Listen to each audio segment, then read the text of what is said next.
cartas mi esperanza, mis temores y alegrías,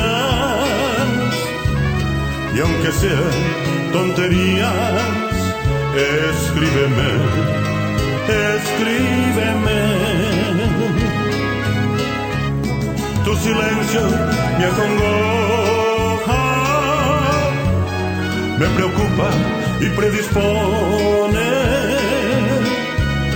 y aunque sean con borrones, escríbeme, escríbeme.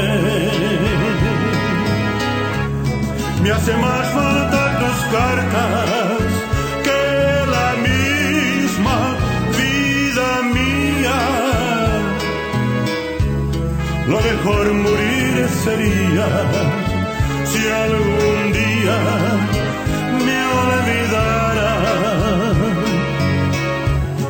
Cuando llegan a mis manos, tu lectura me conmueve,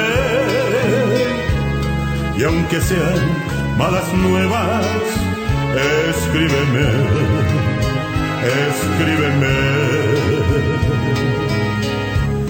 Me hace más falta tus cartas que la misma vida mía.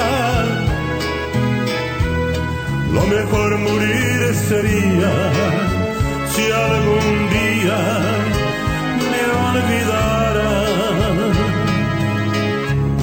Cuando llegan a mis manos, tu lectura me conmueve,